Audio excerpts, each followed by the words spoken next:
Hi, I'm excited to be here today to read you a little bit from my book, Kiss at Midnight. I'll tell you right off the bat, I'm not sure how much I'm going to read because I'm having some allergy issues today. I don't normally have allergies, but my eyes are quite giving me a lot of trouble today. And that might be because of all the time I've been spending writing. To give you a little update, I'm working on another Autumn Rain story, book 8. It's called Checked In, where Autumn goes to her in-laws and solves a mystery there, and that will come out under my Teyla Branton name, which is for my science fiction and paranormal and that sort of thing, with a little everything with a little twist. Although I think most people who like my contemporary romances will also like those. This Kiss at Midnight, this new book that's coming June 1st, this is the one I'm going to read today, and it takes place in a small town, and I really try hard to have just to have there be some kind of a whole bunch of underlying plots that I'm going to be able to finish in the series. You know, every single person that you meet in the series will have their story eventually, and it will be unfolding. So each book will be complete in and of itself, so you can just pick any and read it, but if you pick them up, you'll be able to find out what's happening to other characters as well. So let's give this a try today and see what happens. Remember, it's coming out June 1st, so if you get your copy now, you pre-order your copy, it's on all retailers, then you will receive it that night at like midnight or early that morning, between the 31st and the 1st. So here we are, Chapter 1, Kiss at Midnight. The bus shook as it clattered over a rusty bridge that spanned a dry stream. A green and white sign rose up, clearly visible through the left window. Forgotten, 30 miles. There were other cities on the sign as well, but she ignored them. She loved the name Forgotten from the moment she'd heard it, and seeing the destination on her ticket this morning at the bus station had made her feel safe. The small town was in Kansas, some few miles over the Nebraska border, far away from her old life. Forgotten sounded like a good place to start over, a place where she could leave behind the person she had been and become the woman she knew inside, the one who spoke her mind, wasn't afraid, and would never stay in an unhealthy situation because of that negligible thing called fear. She'd cried for nearly the entire ride so far, mostly because she knew that if she had found her courage earlier, her entire future would be different than it could ever be now. But there was no going back, only forward. That was what she was doing. She'd go to Forgotten and remake her life. Maybe then she could forgive herself. Pain washed over her at the thought, fresh and raw, biting deep like a wound that would never ever heal. And it wouldn't, of course. She knew that. But she had to survive, somehow. Happiness was optional. When her old life caught up to her, and of course it would eventually, she would be in control. Or could she hide it forever? It might be possible in a town called Forgotten. She gently rubbed at her right wrist, which ached badly, the skin tender and bruised. One more scar that would hopefully fade into the past, along with the bigger one cracking her heart. Her despair was enough, almost, to wish the fogginess she'd briefly found comfort in hadn't lifted. But the awareness had gotten her this far, and she was grateful. Soon she'd be able to rest. Maybe in Forgotten she could forget, if only for a while. Her head pounded, which was partly because of the accident, and her aching body screamed for relief. So dizzy, she thought. Gripping the armrests, she leaned back in the comfortable, high-backed seat and shut her eyes, and let it all go, the past, the betrayals, and most of all the heartache. "Miss," came the voice of a bus driver some time later, "this is your stop." She blinked, her eyes open. My stop? She felt confused as she looked around. What was she doing on a bus? Forgotten, he clarified. I'm sure that's what your ticket said. The stop is on the outskirts of the city, and it's not much of a station, but there's a bathroom and a place to sit. You can wait out of the sun until your ride arrives to take you into town. She had no idea what he was talking about, but she did remember she had been heading to Forgotten. From where she'd come, she didn't know. She rose, clutching the backpack on the seat beside her that seemed to be her only luggage. She was sitting near the front of the bus, so she walked toward that exit. She could see herself in the huge mirror over the driver's head that allowed him to observe the passengers at will, though there were only a handful of people still on the bus. Her long blonde hair, pulled up in a messy ponytail, looked odd somehow, not from the escaping hairs, but by the fact that she didn't recognize the hairstyle, or really her entire person. Yet she knew it was her. She had blue eyes with deep shadows under them and a slender figure, except for her middle, where her yellow summer dress seemed to hide a few extra pounds. The long, flowy, shapeless dress didn't stir a single memory, but she liked it. The grizzled bus driver cleared his throat. "Someone's coming to pick you up, ain't they?" Did she look so helpless that he had to ask? She didn't feel helpless. She was strong and ready to face the world. She tossed her head as if her hair were loose and flowing around her. "How far is the town?" 16 or so miles straight ahead, shorter if you cut across the fields." He eyed her sandals doubtfully, as if implying they were impractical for cross-country, though they barely had 2-inch heels. "I'll be fine, thank you." I don't have much call for people going to Forgotten," he shrugged. "That's why we don't drive all the way into town." She nodded as if she knew what he was talking about, and exited the bus. The late morning sun shone brightly down on her, but it was May, and not that hot. The air smelled fresh and new. She glanced back to find the bus driver staring at her uncertainly, as if afraid to leave her here alone. She waved at him and turned her back to the bus. The door squeaked shut, and the engine sounded loud as it pulled away. Turning right on the adjoining road, the bus soon disappeared from sight. She studied the ribbon of road stretching out before her as far as she could see. It appeared a lot longer than 16 miles. Better to face that after a bathroom break. The man hadn't been joking about the station being small. It was little more than a wooden hut, with a big gap where a window might once have been. A short bench took up the back wall, and there was a heater, which seemed to be broken. A bathroom connected to the other side of the structure, but it only had one stall and no soap in the sink. At least the water worked. Searching her backpack, she found an empty plastic bottle wedged next to a box of feminine hygiene pads. Too bad there wasn't an extra pair of shoes. After filling the water bottle up at the station,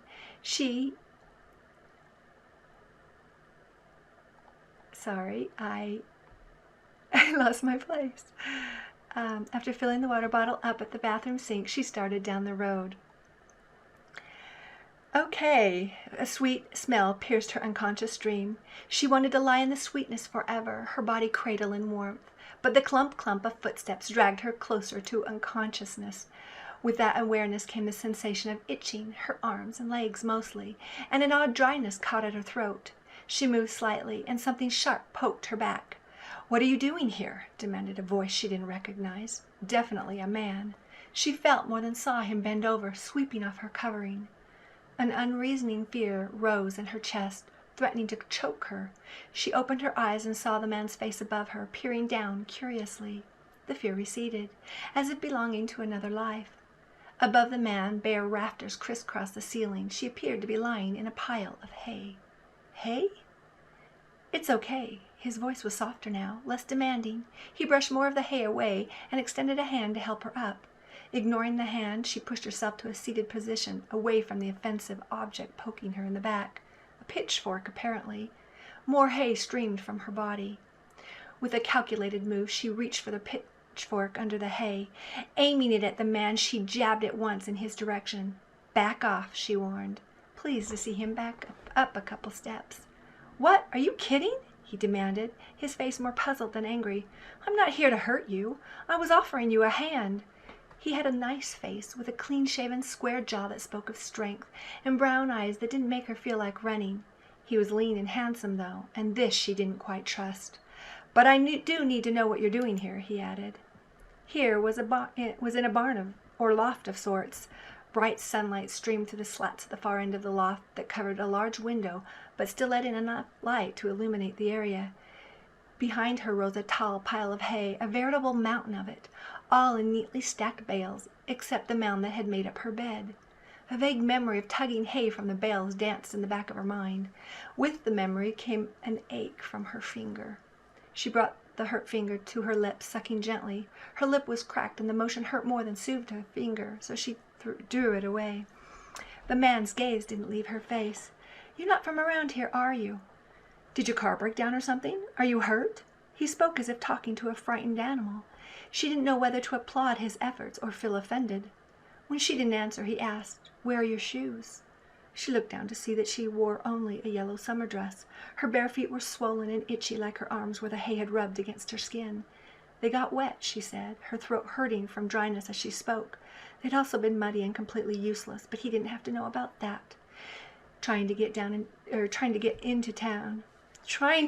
to town, especially after she'd cut across a field and attempted to wade through a river, hadn't worked out as well as she'd thought. She kept her hands firmly on the pitchfork and tried to stand. Now that the sweet-smelling hay was off her body, she was cold. "Can you please put that thing down?" he asked in the same steady voice. "I'm not going to hurt you, and if I were, I'd use this." He opened his denim jacket, revealing a handgun in a shoulder holster. In her mind she envisioned pinning him against a wall with the pitchfork and taking his gun, but her limbs wouldn't obey her. She couldn't remember the last time she'd eaten. With an internal sigh, she carefully laid the pitchfork to the side, still within reach. The man took 2 steps toward her and squatted down, studying her. He wore khaki pants, work boots, and a snug green t-shirt under his jacket, which he filled out nicely. That made sense if this was his barn, though he didn't seem like a cowboy.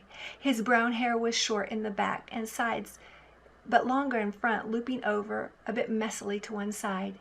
If they'd met under different circumstances, she might have tried flirting with him. "I'm Dylan Morgan," he said. "What's your name?" She'd opened her mouth to respond when she realized she didn't know. But how could anyone not know their name? She remembered nothing except stepping off the bus, walking for miles, and a swift-moving river. He smiled now, rocking back on his heels. "You do have a name, don't you?" "Hey," she said, her voice coming louder, sounding hoarse. She'd meant to ask him why she was in the hay, but that was stupid. She already knew he didn't know. "Hay?" Dylan asked doubtfully. "Haley," she improvised. It felt right. "Hi, Haley. Can you tell me what you're doing here?" His eyes never left her face. They felt warm, and she was so very cold. "I don't remember." She couldn't hold back the shiver now. He shrugged off his jacket, moving forward to drape it around her shoulders. So warm, she thought, like his eyes. She wanted to trust him, but that was probably a terrible idea, and she'd go with her feelings over a handsome face any day. "What's your last name?" She shook her head and didn't respond. His brow furrowed as his eyes searched the hay around her, his eyes landing on her backpack. "You might have hit your head," he said, more to himself than to her. "Or maybe you were wandering in the sun too long. Forgotten's weather has been hotter this May than most other parts of the Midwest." For a moment she felt adrift, as if even the words eluded her comprehension. She shook her head to throw off the sensation. "I'm fine." She pulled her backpack over one shoulder. It felt heavier than she remembered. Dylan offered her his hand again. This time she accepted it. He tugged her up gently, and a rush of something dribbled down the back of her left calf. He let her go as soon as she was on her feet, and her legs nearly collapsed. "Whoa," he said, grabbing her elbow. "Easy now. Are you dizzy? We'd better get you into town. You probably need something to eat and drink." She wanted water more than anything, but she simply nodded. "Thank you, I'd appreciate it." He led her to an opening tucked in between the hay mountain and the wall. She was relieved to see it was a real staircase leading down from the loft and not a ladder. She wouldn't be able to manage one of those now with the dizziness. She swallowed hard, and it felt like she'd gulped a mouthful of glass. "If you want, go on down," he said. "Or you can wait if you need help. I have to throw down some hay while I'm here. I won't have time to come back until evening, and the horses can't wait that long." She watched him open a trapdoor, grab the pitchfork, and start throwing the hay she'd slept.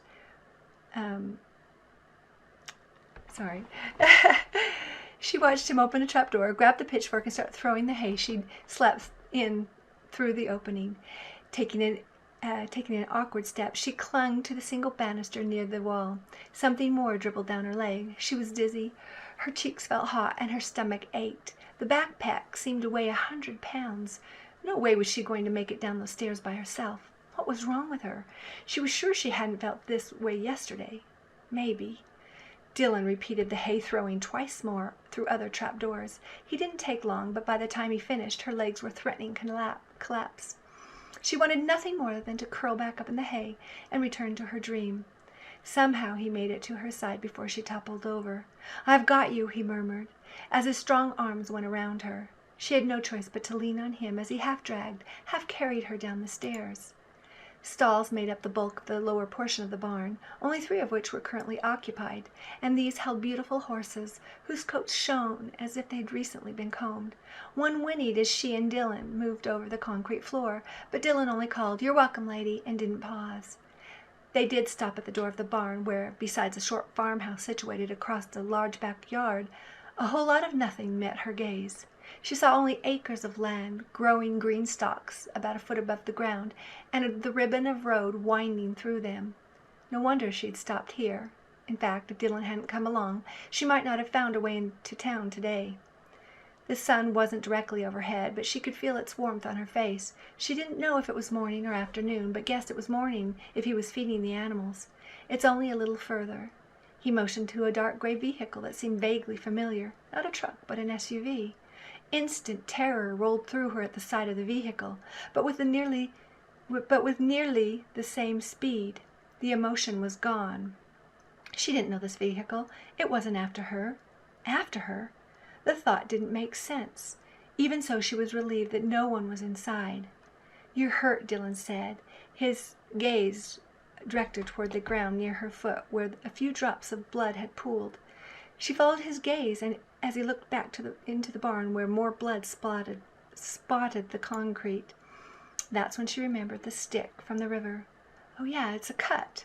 She lifted her dress a little to examine the cut on the back of her left calf. It looked worse than she remembered, covered in both dried and fresh blood.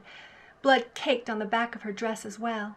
"If you have a little tissue, that might help." He bent over to take a brief look. "That's a nasty cut. Needs more than a tissue. There's a first aid kit up at the house." His gaze flicked in the direction of the farmhouse. "Can you walk on that far on it?"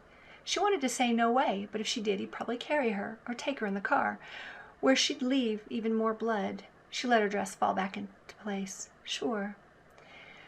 The word came out strongly as she intended, and it irritated her that his left brow crooked doubtfully. That brow was missing a slash of hair at an angle near the end, she noticed, as if a scar prevented the growth. Though from this far away, she couldn't be sure that was the reason. They started for the door, with her wobbling more than she could prevent, until he steadied her again with his arm. The hard-packed dirt wasn't too hard on her feet, for which she was grateful. "I can take your backpack," he offered. She shook her head, unwilling to let it go from her hands. As far as she knew, it was all she owned. "Let me know if you change your mind." She peeked at his profile. He didn't look angry, only intent on the house. Better yet, he hadn't repeated his question about where she was from, for which she was grateful. She didn't have an answer, not yet, but she would, because until she remembered exactly why she was here, she didn't want to appear like someone who should be in a mental hospital. They hadn't gone far when a dog came running to meet them, not from the house but from the fields, where it had likely been chasing a rabbit or a field mouse, or whatever they had in this town. What had the man called the town? She couldn't remember, though she was quite sure she'd known yesterday. She couldn't remember the man's name either. The dog was a large golden one with furry ears, a golden retriever, she guessed, and though its face was sleek, its belly was hugely distended, as if it had eaten far too many fat-laden dinners. It gave a low woof and sniffed at her with great interest. "No," the man leaned over to shoo the dog away. "Leave her alone. And if you're looking for petting, you should have thought of that when I tried to feed you instead of running off after some jackrabbit." Dylan, she remembered. The man's name was Dylan. It was a nice, strong name. But why couldn't she remember hers? Maybe she really had hit her head yesterday, or maybe her name really was Haley. Yes, she decided. It was as good a name as any until she searched her backpack for ID. The dog barked again and angled around to the man's side, or waddled because of its ungainly weight. She found herself smiling. The house was old but well kept, from the short and very green grass in the backyard to the fresh paint on the clapboards. Not a weed dared to grow in the modest flower bed next to the cement patio, where a wooden picnic table beckoned to them. She wanted nothing more than to lie down on one of the benches and fall asleep in the sun. A disoriented flash came to her of lying down in a field. Yesterday, she thought, must have been before the barn. Nothing more came to mind, though. Dylan let go of her to open the door with a key. No one else must be home, so maybe he'd been heading out to his field or something.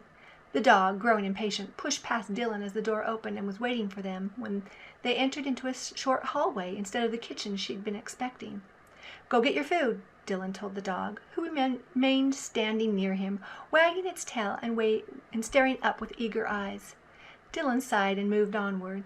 Haley walked carefully over the vinyl flooring that was cool on her feet. The hallway was lined with black and white photos, and she scanned them as she passed. One of the larger photos, of vintage black and white, featured an old man with white hair and old-fashioned clothes, standing by a street sign that read, "Forgotten, population 1400." Forgotten. She remembered the name of the town now. The knowledge brought her relief, even though she couldn't remember anything before the bus. Whatever had happened to make her forget her own life, she'd meant to come to this town. Ridiculous laughter bubbled up inside her. She'd forgotten coming to the town called Forgotten. The words seemed to describe everything about her. Maybe the town was where she finally belonged. Finally? She had no idea what that meant. Dylan stopped at the end of the hallway and bent over, petting the dog despite his earlier comment about the animal losing out. He appeared to be enjoying it as much as the animal, and a strange longing crept up inside her. For a stark instant she wished this was her house and her dog and her man, her life. Was Dylan wearing a wedding ring? She strained to see and found him watching her. Her stomach at once felt fluttery inside. "The first aid kit is this way, in the kitchen." He thumbed over his shoulder. He must think her a complete idiot. "I'd like to use the bathroom first, if that's okay." She lifted her chin a little, getting ready to insist if he protested about the dribbles of blood she was leaving on the cheap flooring. Never mind that sections of it seemed to be missing or peeling up. "Sure, bathroom's that way, first door on the right." He pointed down the intersecting hallway. "Let me know if you need anything else. I'll be in the kitchen so this picky dog will eat." Haley didn't know what to make of that. Dogs ate when they were hungry, didn't they? It wasn't as if they were children who sometimes needed coaxing. Warmth filled her chest at the thought, but no accompanying memories hinted at why she might feel that way. She edged slowly over the few steps to the bathroom, determined to make it without any more help from this stranger. As she stepped inside, she caught sight of Dylan, still standing in the hallway, his eyes locked on her. He tipped his head, and she felt a rush of gratitude that he hadn't pushed her for answers she didn't know. She nodded back and shut the door. Inside the bathroom, she let his jacket slip to the floor and practically collapsed on the sink, pushing her mouth close to the tap and sucking eagerly on the water. It tasted warm at first, but cooled in quickly. Her throat burned as she choked a bit, but the coolness was a balm to the dryness. It tasted wonderful, so definitely not the softened water many people had in their bathrooms these days. Or at least she thought they did. Maybe she didn't know anything anymore. She didn't stop drinking until her stomach felt full and a bit nauseated. Even then, she stood there, hunched over the still running water. When her stomach calmed, she let another mouthful ooze down her throat before splashing water over her face. It wasn't to hide the tears, because she wouldn't admit to crying. For long moments she stayed that way, splashing her face and drinking again when she could. Between sips, she examined the small bathroom. Next to the sink was a holder with a blue toothbrush and a tube of toothpaste. Below the sink was a cabinet with a main cupboard and 3 drawers running down the right side. After briefly eyeing the clean but yellowed bathtub, she rejected the idea of filling it with delicious hot water to soak her scratched limbs and dirty feet. This wasn't her house, and she wasn't an invited guest. Besides, now that she was feeling stronger, she needed to get into town and learn why she was here. She met her own gaze in the mirror. Her face was bare of makeup and reddened from the sun. More hair had escaped the messy ponytail that remained in it, and pieces of hay still clung to the strands. By any standard, even her forgetful ones, she looked a mess. Another urge reminded her to use the toilet. She did so, retrieving one of the pads from her backpack. Just her rotten luck that it was her time of the month. Her body aches apparently weren't only from walking and falling into the river. As she stood to flush, she noticed the thick bulge of something that sat at her belly under her dress. She'd assumed the pressure there had been from the rushed part of her dress's waistline, but now she wasn't so sure. Tucking her dress up under her chin, she discovered a tan money belt. Gingerly, she unzipped the main pocket to find that the thickness of the belt had nothing to do with the material, which was so thin as to be almost non-existent. Instead, it was the contents that made the bulge, a stack of $100 bills. She counted 100 of them, which meant she had $10,000. For a moment she stared at the money, a sick feeling growing in the pit of her stomach. Maybe she didn't belong in the psych ward of the hospital, but in a prison. Who walked around with that kind of money? She'd certainly have to keep her memory loss a secret now, at least until she figured out what was going on. Why couldn't she remember? Replacing the money and letting the dress cover the belt once more, she methodically explored her skull, finding no telling lumps. Her body ached all over, but that wouldn't make her memory vanish, unless maybe the cut on her leg had become infected to the point where it was affecting her brain. But she remembered getting off the bus, the river, pulling hay from the bales in the barn, so that didn't make sense. Enough, she thought. This wasn't getting her anywhere. She'd meant to come here, and she had to trust that knowledge. Maybe this was her life savings, not something she'd stolen. At least she'd be able to pay for new shoes and a place to stay in town until she found a job. With ID, a job might not be possible. Shutting the toilet lid, she sat on it and delved into her backpack to search for ID. If she'd hit her head, knowing her name might jog her memories. She found $312 more in the pocket, plus a bit of change. There was no wallet, no ID, no cell phone, and no used bus ticket either, though she vaguely remembered having one. Next, she pulled out an empty plastic water bottle, a pair of shiny red gym shorts, and a black, impossibly large T-shirt with a lion on the front. A little plastic holder contained a hairbrush, a tube of lip balm, a tiny bottle of lotion, a toothbrush, and a trial-sized toothpaste. She felt no connection to any of the items. She returned everything to the backpack. Then, on second thought, she pulled out the personal supplies and set them on the sink counter. She brushed her hair and put it back up in a ponytail, looping the hair through again halfway to keep it off her neck. Then she brushed her teeth, spread balm over her cracked lip, and patted lotion on her burned face. Her arms were also burned, and she used the edge of the hand towel she'd found hanging on a hook to dab cold water on her arms and neck before spreading on more lotion. Her skin felt much better already, though she'd be peeling soon. She cleaned up the stray pieces of hay and put them in the garbage next to the toilet. Grabbing Dylan's jacket, she pulled it on again, relishing its warmth. Finally, she hefted her backpack, which felt lighter now that she knew its contents. So little to start a new life, but she was going to do just that. Okay, I think that's all I'm actually going to be able to read today. Hope you enjoyed it. Sorry for the flubs. It's the way it happens when you're not editing out those types of things. But I just wanted to add one more thing to those of you who've stuck with me this long. Thank you for all your support and for sharing my posts and my books with others. It really makes a big difference to me. And, making a living as an author is not an easy task, but I'm able to do that because of my readers, and I really appreciate that, and I recognize that and want to say thanks. So have a great day, and don't forget to get Kiss at Midnight as soon as you can, and stay tuned for the next Autumn Rain coming September, and I'll read we'll have a chapter of that soon. Thank you.